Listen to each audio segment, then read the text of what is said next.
Okay. S'il vous plaît. No, no, we are starting, so please be seated. Mark, it's a great pleasure. It's cool to have you here in Paris. Thank you for having me. I'm happy thank you. To be here. Thank you for being with us. I really appreciate it. And I know that when I wrote to you, you almost accepted immediately, and I really appreciate it. It's great. So a lot has been said recently about Facebook, data, Cambridge Analytica. Honestly, I didn't want to cover that, but you said, no, no, no. But we have to. We have to. Do it up front. So what I'd like to hear from you is, s'il vous plaît, okay, how have you reacted to this and what has been the most important issues for you? And maybe you can share with us a few of your own feelings. Sure. Well, we face a number of really important issues right now. And the way that I've thought about this is that for most of Facebook's existence, we've focused primarily on all the good that connecting people and that technology can bring. Right? So as we've grown, we've seen all these people around the world have gotten access to new tools to stay connected with the people and communities they care about. In Paris here, after the terrible terrorist attacks a number of years back, people used the tools to be able to tell their friends and family that they're safe and to show support for people here. Around the world, there are more than 70 million small businesses that use our tools in order to reach their customers and to grow. And more than half of the small businesses that use our tools have told us that they're able to grow and hire more people because of using our tools. But what's clear now is that in addition to that, we didn't take a broad enough view of how people might be able to use these tools for harm as well. And that goes for all of the issues that you mentioned, for fake news, for interference in elections, for hate speech, for developers potentially using the tools in ways that don't respect people's privacy.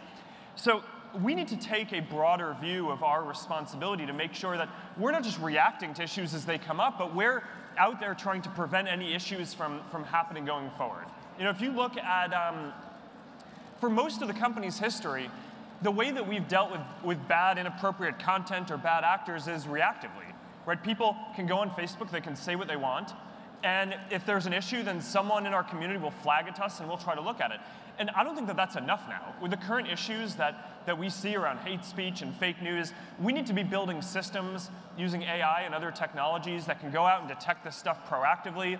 We're hiring thousands of people. By the end of this year, we're going to have more than 20,000 people at the company working on security and content review to make sure that we're proactively helping to get rid of bad content. And just to give you one example of an area where I'm really proud of our work, in terrorism, for example, 99% of the ISIS and Al-Qaeda related content that we take down is flagged by our AI systems before any person in our community reports it.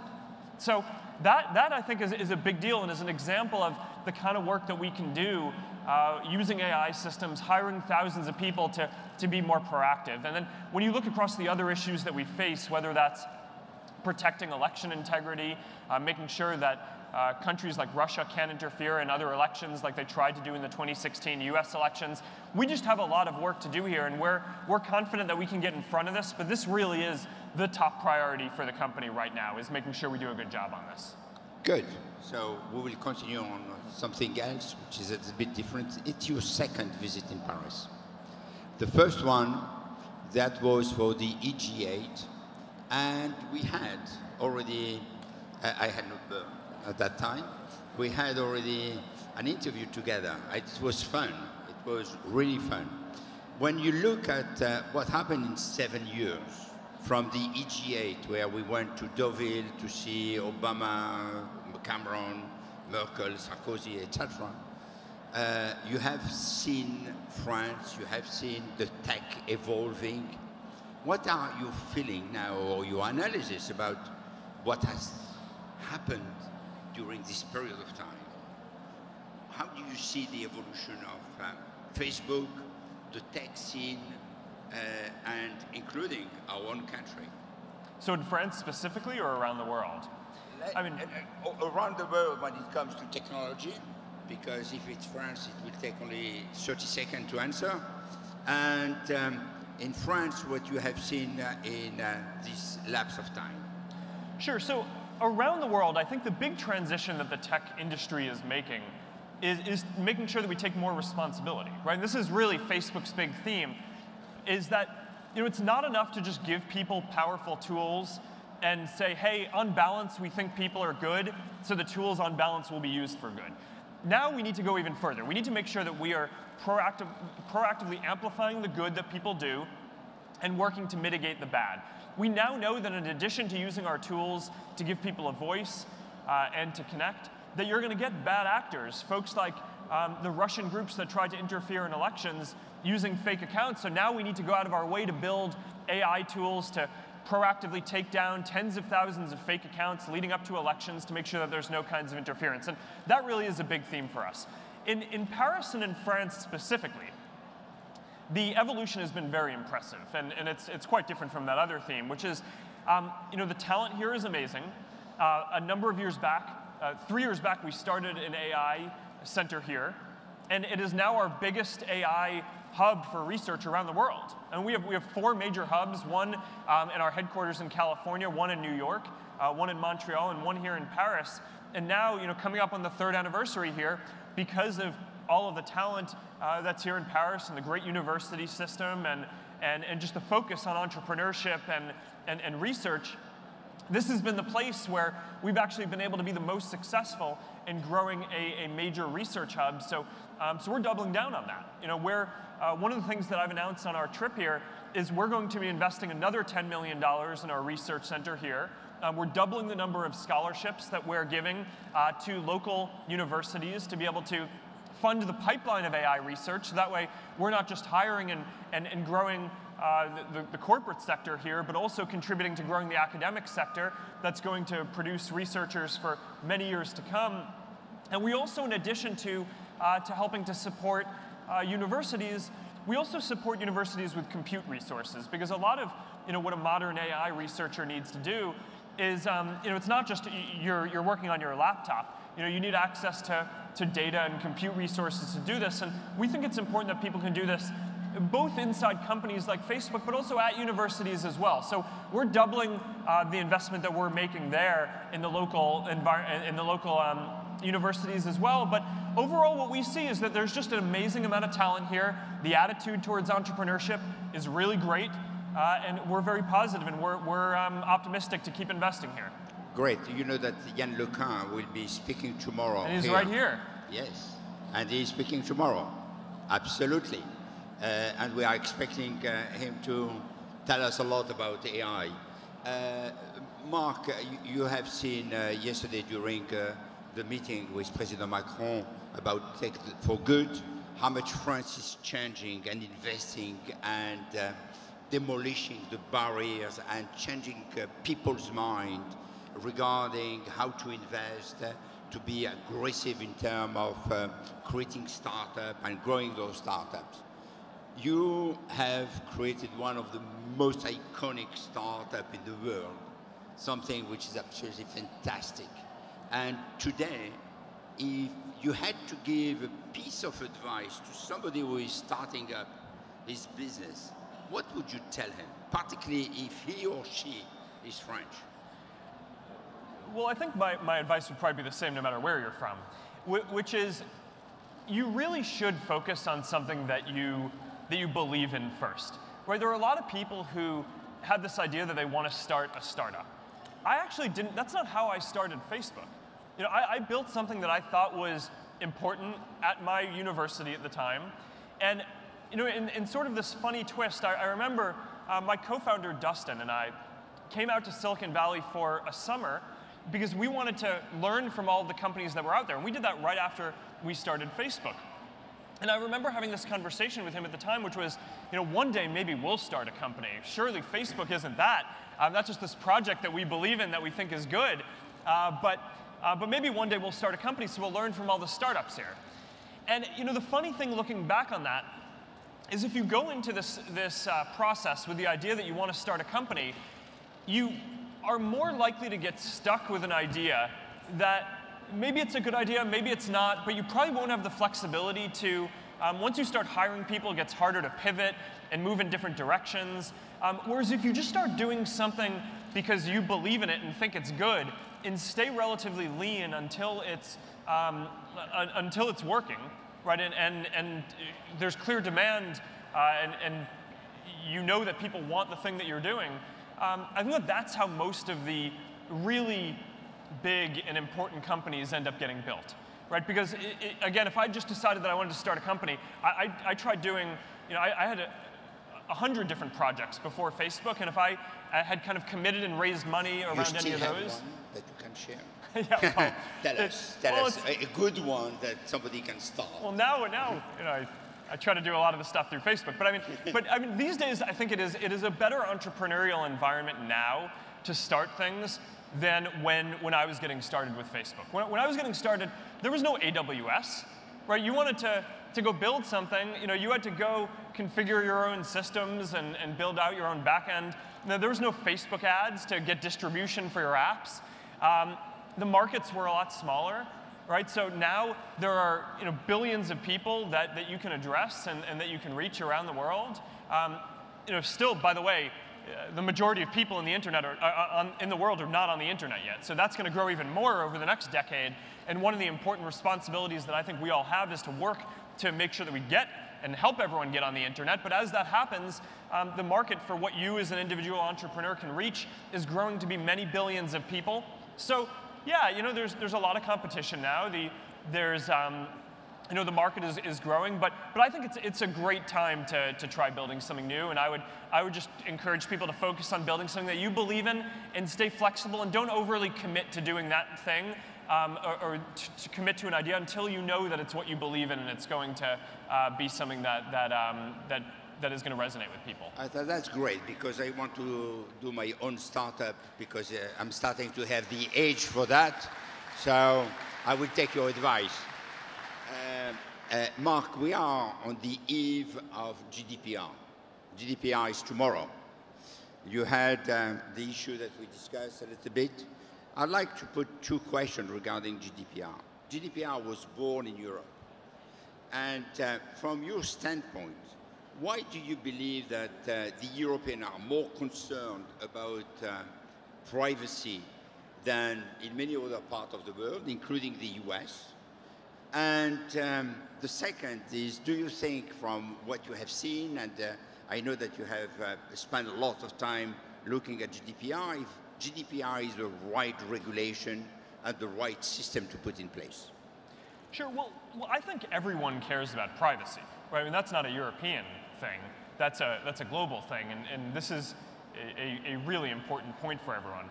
I mean, I do think that there are some specific points about history here in Europe that have been, more recent. If you're a German citizen and you grew up here, worried about the Stasi, then that's just more recent in your memory than what we might have in the U.S. or other folks might see around the world. But I don't want there to be any misconception. This is something that I think everyone around the world cares about. Now, in terms of GDPR specifically, it's focused on a few principles, right? Control, everyone needs to have control. There needs to be transparency about how your information is used, and there needs to be accountability when companies misuse that. And these are values that we've always shared, right? For Facebook's whole existence, a huge part of what we do is make sure that people have the tools to share information, whether that's a photo that you care about or a message, with exactly the people who you want to share it with, so that way we can get to what we really care about, which is helping people connect. And about 100 billion times a day, someone will come to one of our services, either to send a message to someone or to post a photo or a link, and every time, it's clear, and they have a control of exactly who do you want to share that content with. And that's important because if you could only share with one group of people, or if you felt like you didn't have control, then you wouldn't feel safe sharing. And one of the things that I think good regulation can do is it can increase public trust that these systems are working and ensure and give people the confidence that these systems are respecting what they want. And I think GDPR can be a step in that direction now. And we've been working for a long time with a lot of people to make sure that we're in complete compliance with the additional strong regulations in GDPR. And now that we've done that in Europe, we want to make sure that everyone around the world has these same strong controls. So we've announced and been very clear that we're going to roll out all of the same controls that we're building here in Europe for the GDPR for everyone who uses Facebook around the world. And we're happy to start doing that in the coming weeks. That's great news, and I think it's the first time the people of the EU Commission are meeting today just to celebrate the GDPR, and the fact that you, Facebook, you, Mark, you are taking GDPR as the basic rule for the entire world is something which is absolutely fantastic. So congratulations. And this leads to another question regarding your business model, because your business model is based also on data. You are offering a fantastic service to the people. If they want to communicate, if they want to do something, and all this is for free. So somebody has to pay. Sure. And the one who are paying is advertising, so it's important that they can target and they can use the information. So my question regarding this is, first regarding the clear history that you have implemented recently, and this is giving to the people more control over the data that they are willing to share. So what they don't want to share, they don't share. What they want to share, will be sharing. And the second is regarding the future business model of Facebook. Is it something which is more about the more you collect, the better it is for Facebook?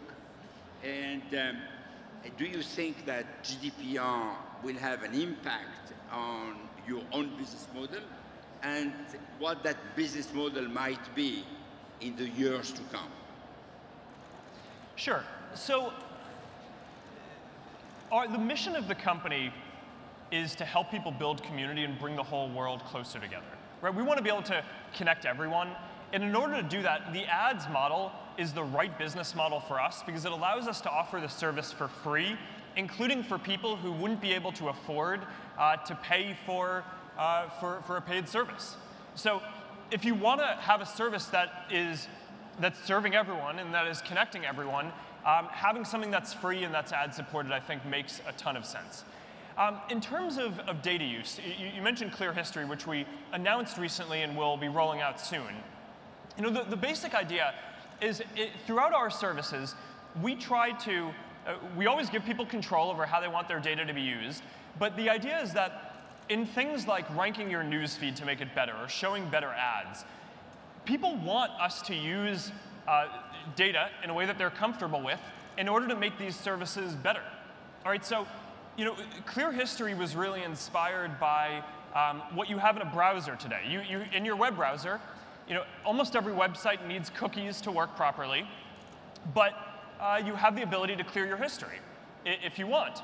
And the idea is if you go in and if you choose to clear your cookies, it might make some things worse, right? You might have to go log back into every single website that you use. You know, you might have to reconfigure a bunch of things. But fundamentally, people should have that choice, that if they don't want the browser to have that data, they should be able to clear it whenever they want. And I think that's true on Facebook too, right? So you should be able to go back and clear all of the browsing history and data about how you've clicked on things in newsfeed and the different things that you've interacted with on the service. And the idea is, look, if you want to go clear your history, then newsfeed ranking may get worse for you while it has to go relearn your habits. You know, in terms of ads ranking, the ads that you see may be less interesting if we don't have all that information to be able to show you the most relevant ads. But fundamentally, that's a decision that we think that people should have the ability to make. And one of the things that I think has been... it will be easy to use? Yes, and as part of GDPR, what we're rolling out is an opt-in for being able to use use data from apps and other websites in order to inform and make ads ranking better. But as an example of this, we've been rolling out the GDPR flows for a number of weeks now in order to make sure that we were doing this in a good way and that we could take into account everyone's feedback before the May 25th deadline. And one of the things that I've found interesting is that the vast majority of people choose to opt in to make it so that we can use the data from other apps and websites that they're using to make ads better. Because the reality is if you're going to see ads in a service, you want them to be relevant and good ads. So most people, while some people have concerns about this, and while we want to give people the controls in order to turn that off or clear their history or manage that however they want, I do think the reality here is that ads are the right business model if you're trying to connect everyone in the world and you want to have something free. If people are going to see ads, they want them to be relevant, and that means that if you're using our system and you tell us things like here are things that I'm interested in, then you're going to want to see ads about those. So that's an important part of how this works, and we want to give people control so they can manage that the way that they want. That's good for us also, for advertising agencies and for our clients, because they will have people who are really interested in the ad and the product. What do you think about your own business model? How it will be affected by all these new things?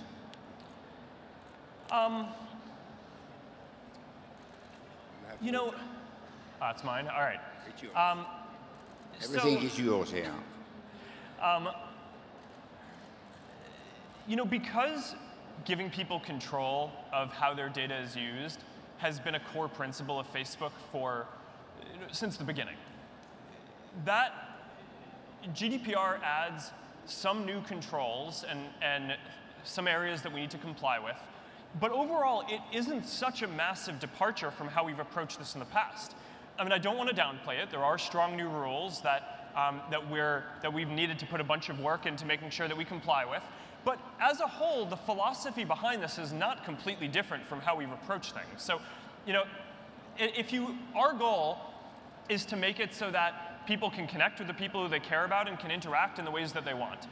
In order to do that, we've had to give people the tools to be able to share privately in one-on-one messages or small groups if they want, and large groups to be able to define their own groups, be able to share publicly with everyone in the world if that's what they want, be able to go back and forth between the two. 1 minute you're sharing a photo with people publicly, another minute you're going to a group and sharing something with a small group of people. In order to be able to give people the tools to connect in all the ways that they want and build community, a lot of the philosophy that is encoded in regulation like GDPR is really how we've thought about a lot of this stuff for a long time. So I don't want to understate the areas where there are new rules that we've had to go implement, but I also don't want to make it seem like this is a massive departure in how we've thought about this stuff either. Good. You have 2.2 billion people who are connected, which is more than a continent. And there is a debate in France over the source. We are not sure if it is coming from the French philosopher Voltaire or if it is coming from Uncle Ben in Marvel Spider-Man, but we all agree that with great power comes great responsibility.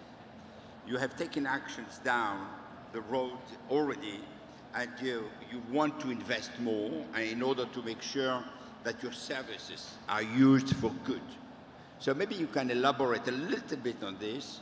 What are the key areas of investment that you want to make?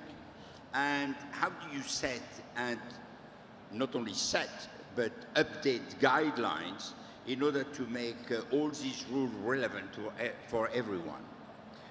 Yeah, I mean, there's no doubt that we have a huge amount of responsibility, and way more than I would have ever thought when we were getting started with building the company as a college service. And I mean, one example of this that I talked about a little bit earlier was just making sure that we're more proactive in taking down inappropriate content. Right? So we don't want any terrorist content on our service. We don't want hate speech. We don't want bullying. We need to do a more proactive job around building AI tools and hiring thousands of people in order to go out and be able to go proactively find this content. Another area that's just become incredibly important is election integrity. And I mean, look, in 2016, we were slow to identifying the Russian interference in the US election. We were looking for more traditional types of cyber attacks, whether it was phishing or malware, and we found those, right? And we told people, but we weren't prepared for these kinds of coordinated misinformation operations that the Russians were doing that we're now aware of. So, we had this moment after that where we sat down and said, okay, we're going to invest to make sure that we're never unprepared for this now. And the good news here is that since the 2016 elections, there have been a number of elections where we've been more prepared, right? Including the French presidential election, the German elections in the last year, the Alabama special election in the US. And in order to do this, we built AI tools that can now take down proactively thousands and thousands of fake accounts that might be trying to spread misinformation or interfere in elections. We've taken steps to make ads that political actors or others might run much more transparent. Now, any advertiser or political actor on Facebook, anyone will be able to go to their page and see all of the ads that they're running to any audience, including the ads that they're not targeting to you. So that's a higher standard of transparency than you have in TV ads and print ads and any other kind of ads that are out there.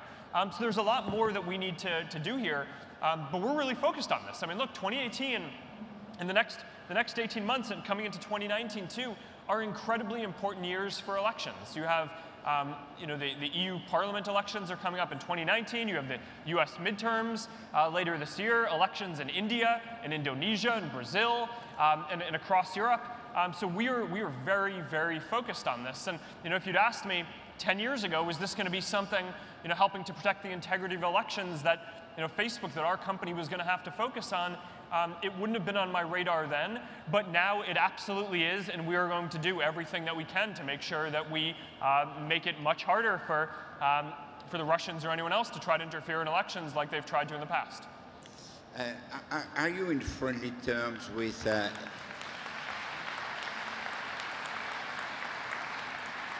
Are you in friendly terms with Elon Musk? I don't want to create a problem between you and Elon, but I would very much like to hear your opinion, because as you know, Elon Musk has been extremely skeptical about artificial intelligence. He wants to have Ian out of job and to kill everything which has to do with artificial intelligence. I would like very much to hear your views. And if you agree with him, I don't believe so, but it should be good that you elaborate. Sure. Well, I am optimistic about the future of AI. I think that AI is going to unlock a huge amount of positive things, whether that's helping to identify and cure diseases, to help cars drive more safely, to help keep our communities safe.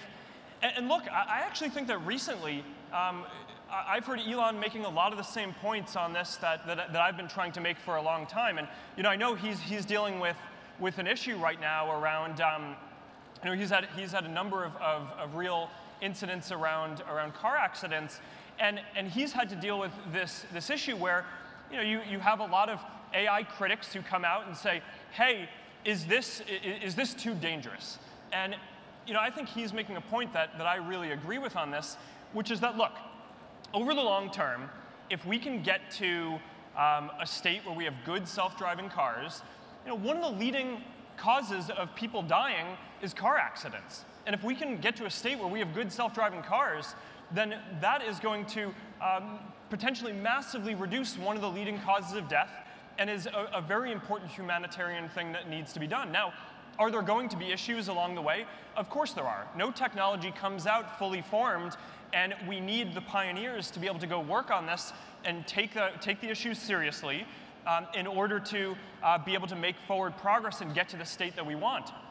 But the point that I've heard him make recently, which I really agree with and I've been trying to make for a while, is we need to make sure that we don't get too negative on this stuff. Because it's too easy for people to point to an individual failure of technology and try to use that as an argument to slow down progress. But I just think that the reality here is that we need to take this seriously. The issues that he's dealing with are serious, and I know he's taking them seriously.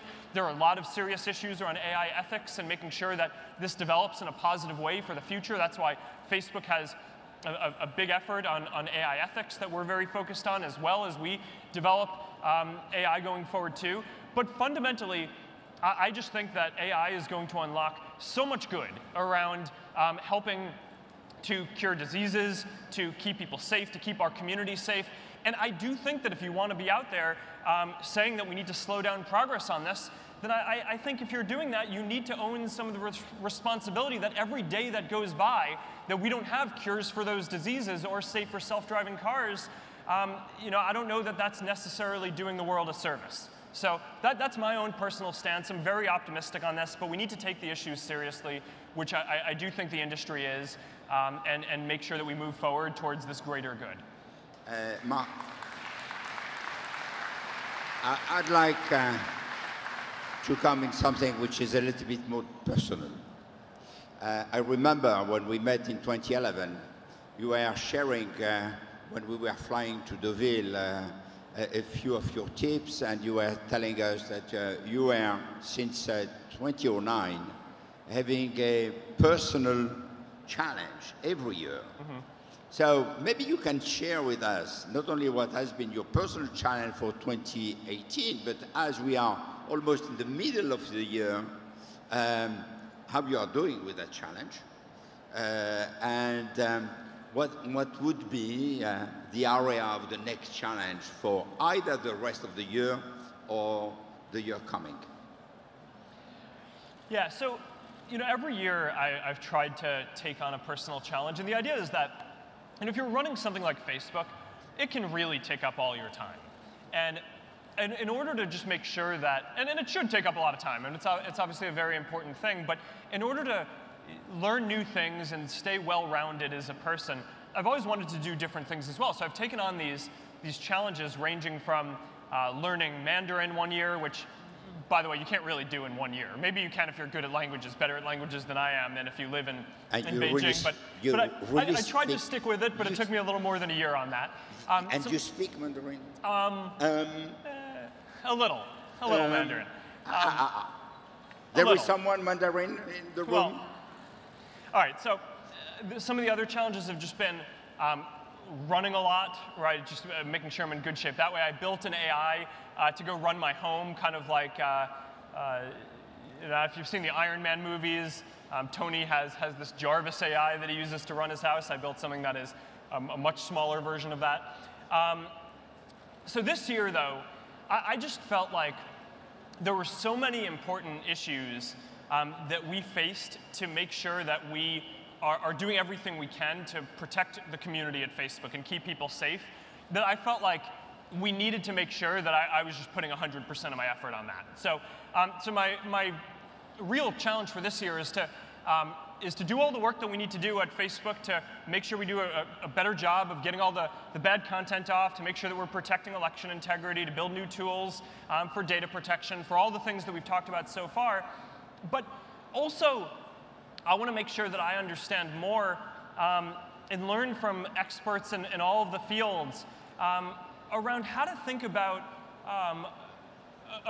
governance for an area like Facebook. I mean, how do you think about, you know, setting up, you know, we have a community of more than 2 billion people around the world. So one of the big challenging areas is, you know, people have different views on what content is appropriate in different countries around the world. So one of the ideas that I'd like to eventually get to is how can we get to a set of content principles that are more informed by people around the world, that it's not just, you know, us sitting in an office in California trying to set these rules for people around the world. So I think that that's a very important thing.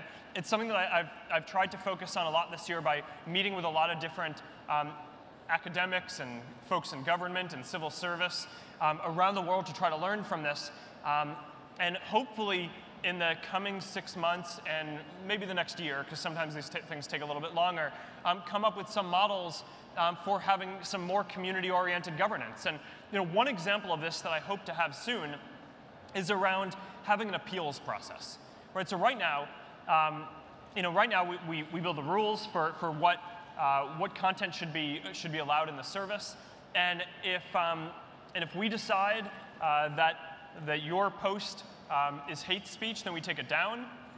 And today there hasn't historically been a way for you to appeal. right? And any kind of large community governance system should have some mechanism for appeals and ultimately, hopefully, independent appeals as well. So first, we're building a system where people can now appeal decisions that we make on content. And then eventually what I'd like to get to is something where we have somewhat of a Supreme Court or a higher appellate court that's more independent, that's made up of people who maybe aren't employed by Facebook, but have some understanding of what the policies are and the principles that we're trying to have for the community. So that way, if someone in the community says, hey, I don't like the decision that you guys made, and I also think you got the appeal wrong, they should also be able to appeal to this broader group and have that group make some decisions that are binding for how our community operates too. So that's one example of a thing that we're thinking about. It's going to take a little while to get those mechanics right, but when we're serving billions of people around the world, I do think that we need to be informed by some of these governance principles around due process and things like that I think have emerged in a lot of other places around the world. That's great, and if I can give you a piece of advice, if you can put some independent people, this will be extremely helpful. One last question, because we are running out of time, if I understand. You are a philanthropist, and a great one. So I would like to understand how much of your time you are spending on philanthropy. Not this year, because I know that this year is very specific. And if you have time to really look at this, or if it is managed by somebody else. And also the last question would be, when we see the emergence of people who are young, wealthy, what would be the piece of advice that you give in order to get an impact with philanthropy? So 2 questions on philanthropy. How much time you and Priscilla are spending on philanthropy? And if you have a selection, something that help you choosing what you are investing in or what you are eliminating, and also the piece of impact, advice to get more impact. Sure. So I try to spend about a day a week on the Chen Zuckerberg initiative, which is our philanthropic initiative. And we're focused on a number of areas: personalized learning and education, helping to give scientists the tools that are necessary to hopefully over the coming decades to cure, prevent, and manage all diseases, which I do think that science will be able to solve during our children's lifetimes. And I think working on building some of the long-term tools there to enable that is one of the things that I think we can potentially do to accelerate science and help the scientific community there. And a number of other more policy-oriented things, like working on immigration reform in the US has been really important for me personally, just because I think it's a big, it's a really important issue. The best advice for philanthropy that I've heard, I got from Bill Gates when I was talking to him a number of years ago, which is, like anything in your life, if you want to get good at investing and doing philanthropy, you have to practice. All right, so a lot of people, I think, have this idea of, okay, I have my career, I'm going to do what I do, and then maybe later in my life I'll think about giving back. But I just think the reality on this is that, like anything, it's going to take years of working and trying to do different things before we're very effective at the work that we're doing. And it's impossible to short-circuit that. You just have to practice. So you have to get started, knowing that you're not going to get it right at every step along the way, but that the only way to be good 10 years from now is to start working on it today or 5 years ago. So at Bill Gates' encouragement, we decided to, rather than maybe waiting until later in our lives, me and my wife Priscilla, until we were at a different phase of our career, this was something that we really wanted to dedicate some portion of our time to now so we could build up the expertise and get better at. And that is, I think, applicable advice to anyone who is thinking about giving back or volunteering or any form of social good that you will all do during your lives. I think take some time to do it now, because it's going to take some practice to get good at before you're as good at it as you want to be. And by the time that you want to spend more of your time doing it, you're going to want to have that expertise built up. So I think that's the approach that I would take on that. Thank you.